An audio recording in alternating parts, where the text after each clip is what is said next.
Saudara Hanif, apakah kemudian tim peneliti Ba'alawi ini menyatakan bahwa memang tidak ada kitab sezaman yang berbicara soal ini Ubaidillah? Itu nanti akan dibahas. Baik, tapi itu akan membahas ketika bicara klaim bahwasanya terputus 550 tahun. Baik. Tapi yang jelas boleh tidak saya kemudian tanya, ya, ada tidaknya, jadi pengakuan bahwa ada tidak kitab sezaman yang berbicara soal itu? akan dibahas nanti. Akan dibahas. Akan Baik. diuraikan. Ya. Baik. Tapi tadi saya juga sempat menelaah bahwa apa yang disampaikan oleh saudara Hanif Al-Attas, misalkan mengutip Al-Muhibbi abad 12, Son'ani abad 12, An-Nabhani abad 14 dan lain sebagainya, itu belum menunjukkan bukti bahwa Ubaidillah dicatat pada kitab sezaman. Ini logika Kiai Imaduddin Utsman yang mungkin nanti bisa diperkuat. Iya, karena memang ini tadi ada sebenarnya masukan dari beberapa kawan ya, kok lama sekali katanya 20 menit. Saya menginformasikan kepada sahabat-sahabat ini karena kemudian satu arah, maka memang diberikan waktu oleh panitia untuk bisa lebih panjang. 20 menit itu 20 kalau menit, diskusi. 20 menit, tapi memang saudara Hanif itu sudah lebih dari 1 jam. Wah, nggak berasa ya. Maka sepertinya kita tunda dulu ya, karena memang mau istirahat sepertinya begitu. Tapi yang bisa saya garis bawahi seperti ini, dan saya coba sedikit saya perdalam begitu ya, saudara Hanif. Apakah kemudian tim peneliti Ba'alawi ini menyatakan bahwa memang tidak ada kitab sezaman yang berbicara soal ini Ubaidillah? Itu nanti akan dibahas. Baik, tapi itu akan membahas ketika bicara klaim bahwasanya terputus 550 tahun. Baik. Tapi yang jelas boleh tidak saya kemudian tanya, ya, ada tidaknya, jadi pengakuan bahwa ada tidak kitab sezaman yang berbicara soal itu? akan dibahas nanti. Akan dibahas. Akan diuraikan. Ya. Baik. Tapi yang jelas yang ingin kami tegaskan, syarat kitab sezaman untuk mutlak absah nasab itu tidak dibenarkan. Ini yang harus dipahami oleh sahabat-sahabat sekalian ya, bahwa memang pertama ada syarat syuhra wal istifadhah yang ini dikuatkan oleh tadi tim peneliti, dan banyak sekali tadi data-data yang dilakukan oleh disampaikan oleh saudara Hanif. Nanti syuhra wal istifadhah ini akan terus dikuatkan. Selanjutnya begini, saudara Hanif, saya ingin bertanya dan mungkin menjadi sebuah penguat. Ya. Saudara Imaduddin Hasan mengatakan bahwa ketika ada yang inkar, maka itu tidak syuhroh. Ya. Nah itu nanti mungkin mudah-mudahan bisa diperkuat. Itu akan dibahas. Baik, ya, baik.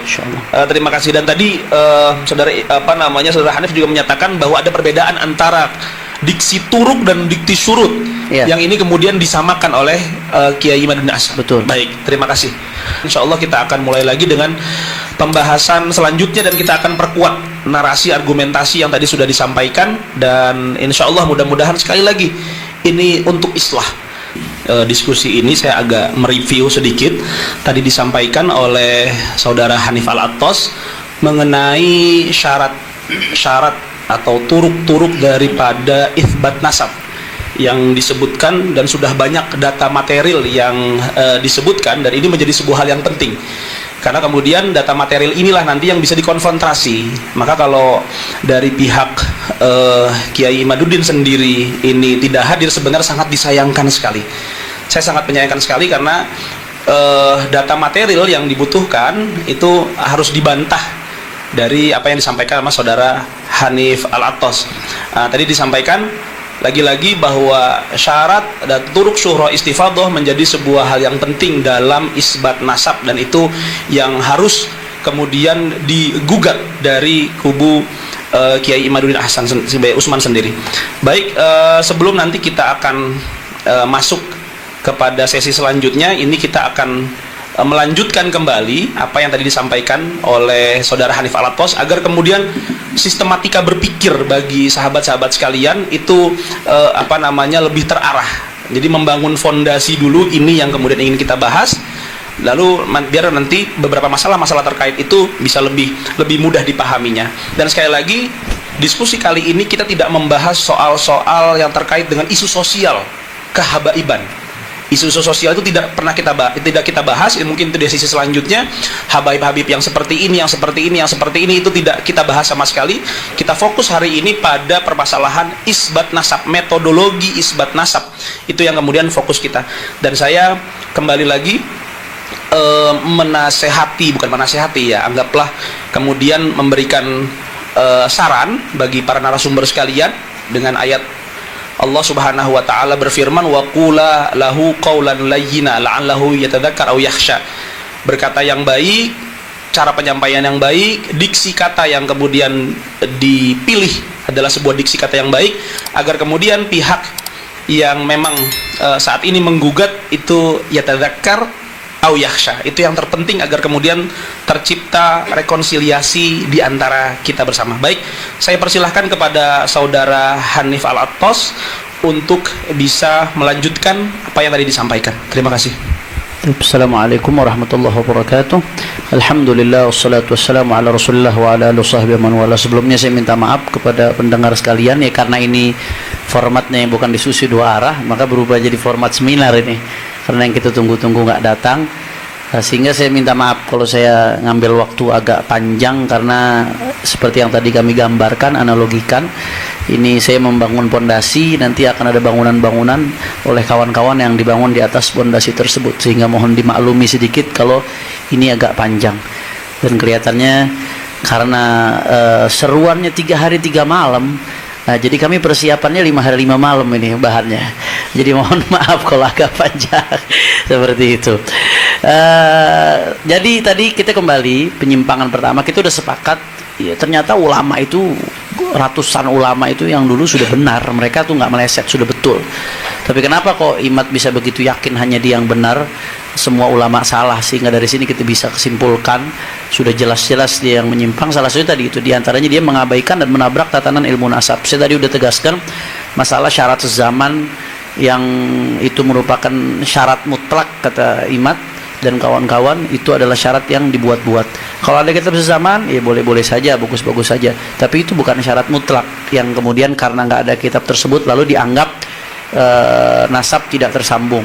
Tadi kita sudah uraikan panjang lebar, saya kira yang masalah itu sudah tuntas. Kemudian di antara kaidah nasab berikutnya yang diabaikan, saudara Imat ini selalu mengatakan nasab habaib ba'lawi mardudun batil, tertolak, tertolak, batal. Oh, bahkan mustahil. Mustahil tersambung.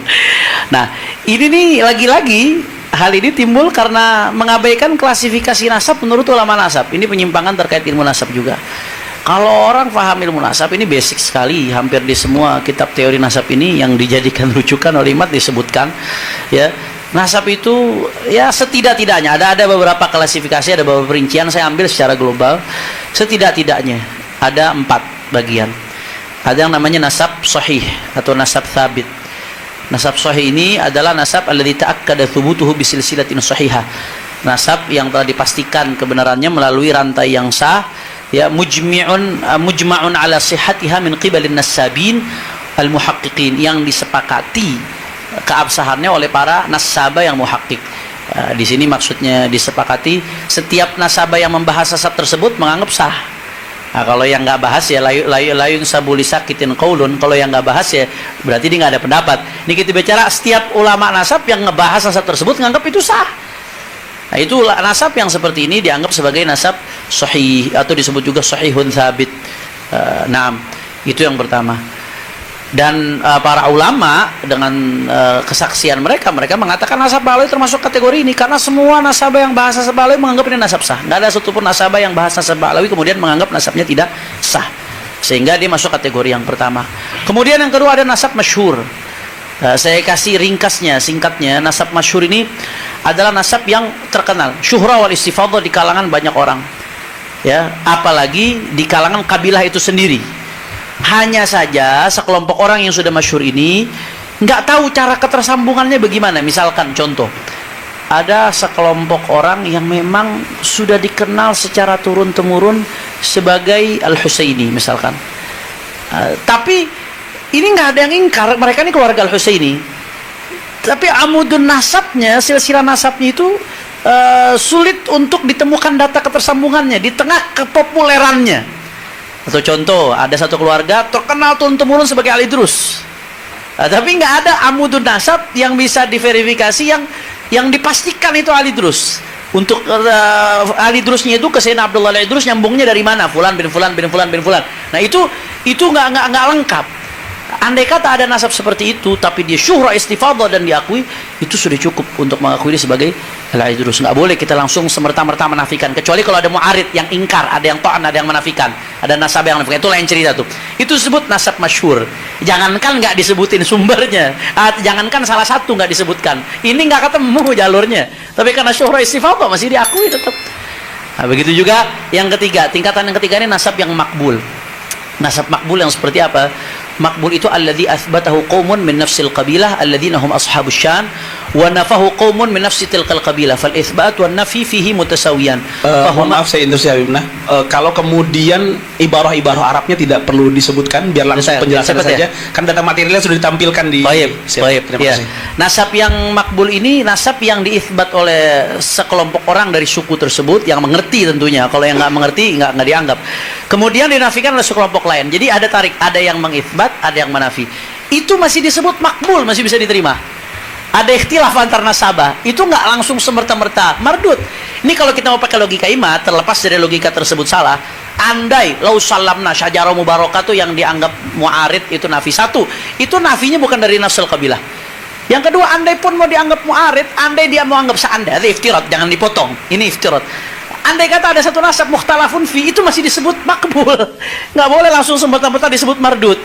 Apalagi kalau nggak ada yang ingkar seperti nasab Ba'alawi. Makanya disebut sahih oleh para ulama. Nah, jadi yang mardud itu seperti apa? Nah, di sini disebutkan mardud itu kalau ada orang ya ngaku ke satu kabilah dibuat-buat, kemudian kabilah tersebut menafikan. Ada orang ngaku kepada sebagai Al-Attas misalkan. Nah, Habib Ahmad bin Muhammad Al-Attas yang ngerti nasab Al-Attas bilang, ente nggak mungkin Al-Attas nih, secara hitung-hitungan nggak mungkin, secara begini-begini. Al-Attasnya sendiri nolak, abah ente itu bukan Al-Attas, kok bisa ente jadi Al-Attas? Itu namanya mardud. Ada orang ngaku misalkan keturunan Sultan Hasanuddin. Nah, aku teriak Sultan Hasanuddin, keturunan Sultan Hasanuddin sendiri nggak ngakui, nolak. Itu baru nasab mardud, Gus Wafi. Mardud itu yang namanya mardud dalam definisi ilmu nasab. Nah, jadi kalau dia paham klasifikasi ini, wah nggak langsung ujuk-ujuk main mardudun, batilun, qot'iyun, bla bla bla bla. Padahal ini dasar sekali dalam ilmu nasab. Ini salah satu hal fatal yang diabaikan oleh umat. Jadi terlepas dari nasab Ba'alawi itu sahih diakui oleh para ulama, masuk tingkatan yang sahih. Tapi andai kata pun dia ngikuti klasifikasi ini, kalau dia mau ngotot terhadap pendapatnya bahwasanya syajarah mubarakah itu mengandung nafi, itu tetap nggak sampai pada kategori mardud, nggak sampai pada kategori batil. Tapi pada faktanya para ulama mengatakan nasab Ba'alawi sahih, karena semua nasabah yang nyinggung Ba'alawi semuanya menyatakan sahih. Nah, itu yang penting. Andai kata dia faham saja ini, udah selesai, nggak akan sepanjang ini urusannya, apalagi sampai hakul yakin. Nah, kemudian berikutnya, beliau ini kalau kita lihat di buku pertama keduanya itu, khususnya buku pertama itu hanya fokus ke kitab-kitab nasab. Padahal penelitian nasab itu nggak hanya di kitab-kitab nasab, kitab-kitab sejarah juga penting sebagai bagian dari penelitian nasab. Ya, itsbat pakai kitab nasab, tapi penelitian sejarah itu menjadi salah satu instrumen penting di dalam melacak nama-nama yang ada dalam sebuah nasab, di dalam melacak syuhran istifadah dan lain sebagainya. Sayangnya di buku penelitian yang pertama yang membuat geger di awal itu, saya lihat bahkan nggak menyinggung referensi sejarah sama sekali di situ. Ini seolah-olah meremehkan urgensi kitab-kitab di luar nasab, padahal ya Al-Imam Al-Kamlani dalam kitabnya Al-Budur Al-Madiyah fi Tarajim Al-Hanafiyah itu mengatakan laulat tarikh lajuhilatil ansab wa nusiyatil ahsab. Ya, kalau bukan karena sejarah orang nggak tahu nasab. Nasab itu bahkan bagian daripada ilmu sejarah. Mengabaikan kitab-kitab sejarah dalam penelitian nasab itu sesuatu yang sangat-sangat fatal, apalagi langsung mengambil kesimpulan dini dan langsung digembar-gemborkan. Begitu juga ya di Al-Janadi sendiri yang sering dikutip oleh saudara Imad, di sini disebutkan laulahu lajuhilatil ansab wa darasatil ahsab wa lam tufarraq bainal jahalah wa dzawil albab. Ya, kalau nggak ada ilmu tarikh, orang nggak tahu nasab dan ahsab itu akan hilang begitu saja semuanya, nggak bisa dibedakan mana yang ahli ilmu, mana yang punya akal. Jadi mengabaikan urgensi kitab-kitab di luar nasab, baik kitab sejarah kah atau kitab-kitab lain yang mengandung informasi sehingga mengambil kesimpulan dini, ini saya kira sangat-sangat fatal. Bahkan Ibrahim bin Mansur sendiri mengatakan kalau sudah keterangan di kitab nasab, ya wa kadza yazdadun nasab quwwatan ala quwa idza ittafaqat hadhihi syura wal istifadah ma aqwal ulama nasab wa tarikh thiqat fi hadzal nasab. Keterangan kitab nasab kalau udah ketemu sama syuhra istifadah cocok sama pendapat ulama, cocok sama keterangan di tarikh, wah itu kuah fogol kuah. Udah validasinya tuh makin luar biasa, double validasinya. Kekuatan di atas valid, di atasnya valid itu. Dan faktanya nasab Pak Alwi seperti ini. Selain diakui di kitab nasab, diakui syuhra istifadhah. Yang ngaku syuhra istifadhah bukan saya loh, ulama yang ngakuin itu syuhra istifadhah. Dalam perspektifnya ulama. Dan ini sesuai juga dengan kitab-kitab sejarah. Dan itu konsisten luar biasa. Jadi ini harusnya kuatan ba'da kuatin.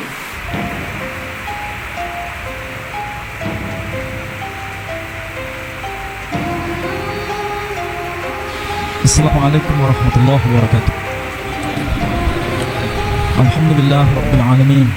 Asyhadu an la ilaha illallah wahdahu la syarika lah wa asyhadu anna Muhammadan abduhu wa rasuluh la nabiyya ba'dah.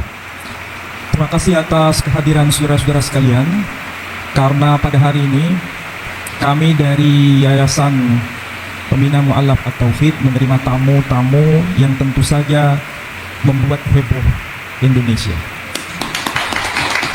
Tamu-tamu ini kami terima dengan tangan terbuka. Siapapun yang datang ke Geraha Mu'allaf kami terima semua. Ada yang muslim, ada yang non-muslim. Datang bertamu kepada kami akan terima. Siapapun yang datang. Kebetulan saat ini yang datang adalah dari saudara-saudara yang asal dari Trah Wali Songo. Seandainya dari kalangan Ba'alawi datang ke sini, kami juga akan terima. Prinsip dasar yang dikembangkan oleh Geraha Mu'allaf adalah kajian akademik. Dan itulah semangat yang harus menjadi panduan kita. Membela kebenaran, bukan membela pembenaran. Dan dalam konteks ini, alhamdulillah ada datang Ki Bagus Mogi yang ada di sebelah kanan saya. Kemudian Sayyid Tengku Mudakari. Kemudian beliau yang baru saja berbicara kepada kita dengan berbagai data-data terbaru yang tentu saja itu menjadi renungan kita bersama, yakni beliau yang dikenal dengan nama Kiai Haji Imaduddin bin Usman Al-Bantani. Kemudian ada juga Kiai Pleret atau Gus Fuad Pleret yang senyumnya membuat kita semakin terkesima, dan juga Kiai Nur Ihya yang sangat halus bahasanya, sangat santun tutur katanya, yang membuat kita sangat sulit untuk menolak apa yang beliau katakan.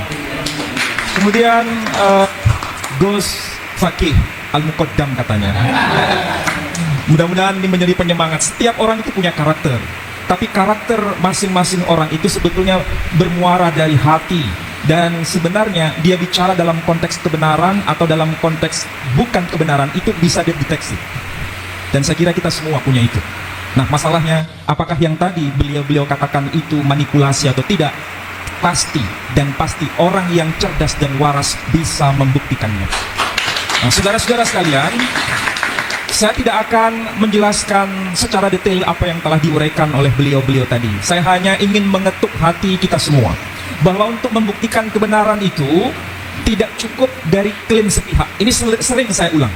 Untuk membuktikan kebenaran itu bukan pada dokumen sepihak atau dokumen internal, tapi harus dokumen eksternal. Itu minimal yang harus kita pahami.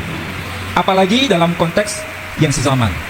Kita mulai dari tokoh yang tentu saja ini penting. Tapi sebelumnya saya ingin garis bawahi, agama yang ada di sekitar kita, sumbernya itu bila berasal dari sumber yang satu, pasti pesannya itu seragam. Apa buktinya? Muslim mengenal istilah salam, arti harfiahnya damai sejahtera. Nasrani dan Yahudi mengenal istilah shalom, arti harfiahnya damai sejahtera. Kalau kita lihat ajaran Hindu mengenal istilah shanti, om, shanti, shanti, shanti, om, arti harfiahnya damai sejahtera. Buddha kita kenal dengan istilah syadu, syadu, syadu, arti harfiahnya damai sejahtera. Agama Konghucu dan Tao berbahasa Mandarin mengenal istilah shancai, shancai, shancai, arti harfiahnya damai sejahtera. Jangan diplesetkan jadi shincang ya. Shancai. Coba perhatikan itu dengan perenungan yang dalam.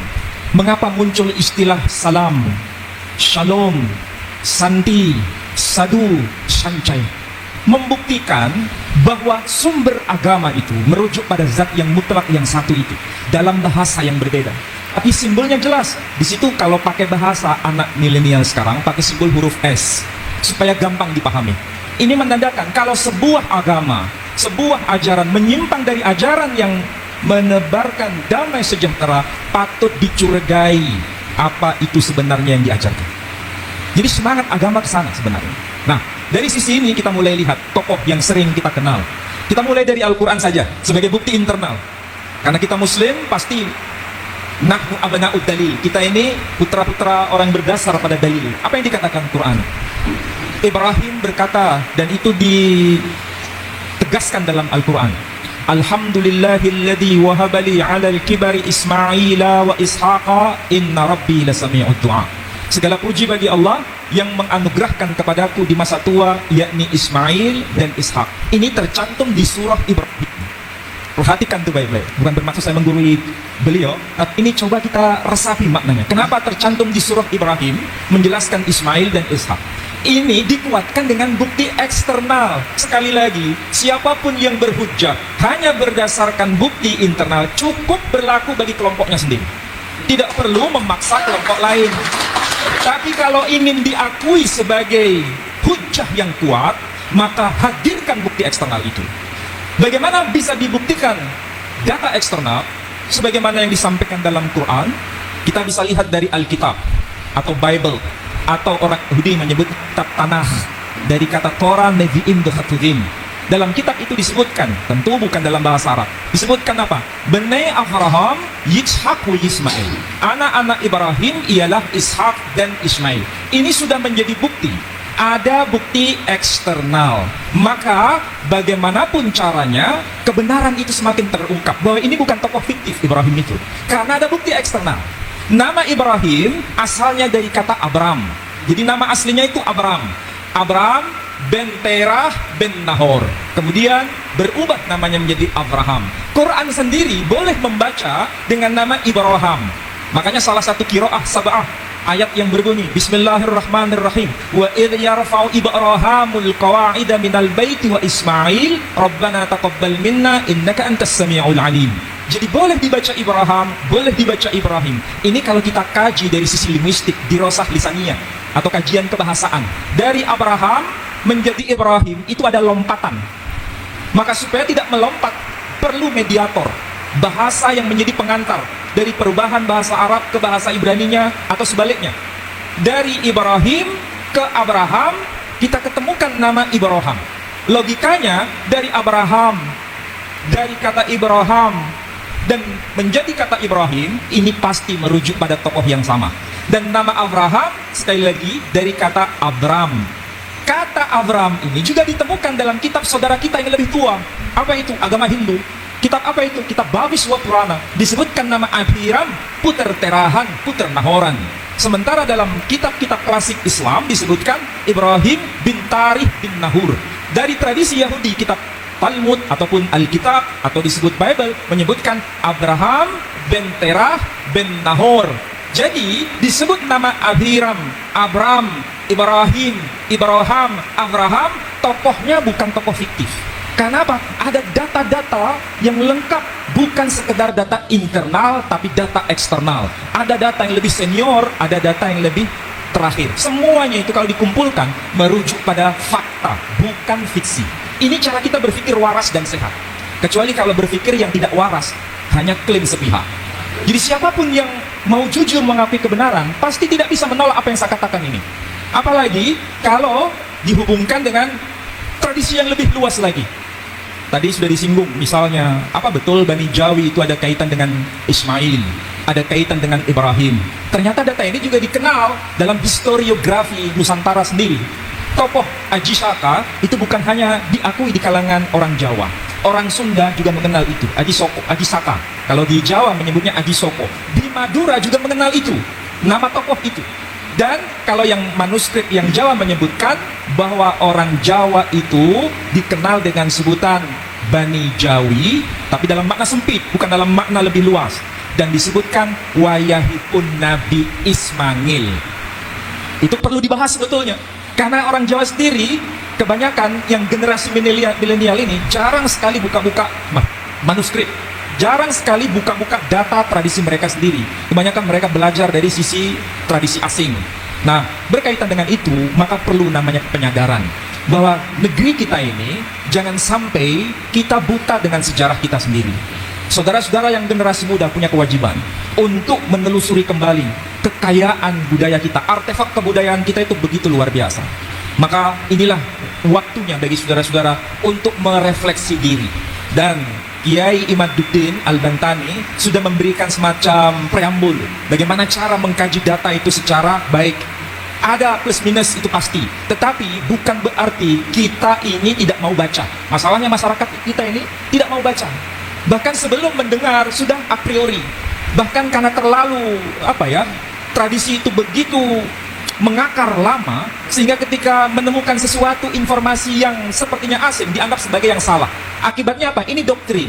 Agama itu tidak hanya dalam konteks doktrin, tapi juga pertanggungjawaban ilmiah. Saya yakin saudara-saudara yang ada di depan saya dan para ulama yang ada di samping kanan dan di samping kiri saya ini punya kewajiban moral untuk memberikan penyadaran kepada anak-anak muda, kepada bangsa besar ini, supaya beragama bukan sekedar doktrin, apalagi halu. Itu sangat-sangat tidak berkenan. Maka yang penting adalah bagaimana beragama dengan pertanggungjawaban moral, sehingga menjelaskan Islam itu dengan cara yang benar, menjelaskan Islam itu dengan cara yang benar-benar akademik dari bukti internal dan bukti eksternal. Itu minimal. Dan tentu saja ini tidak mudah, perlu pertanggungjawaban studi yang semakin meningkat dari hari demi hari. Saya kira demikian yang bisa saya tambahkan. Saya tidak bermaksud untuk mengulang kembali, tapi saya hanya memberikan semacam informasi secuil saja yang bisa bermanfaat untuk saudara-saudara sekalian. Saya kira demikian. Wassalamualaikum warahmatullahi wabarakatuh. Waalaikumsalam warahmatullahi wabarakatuh.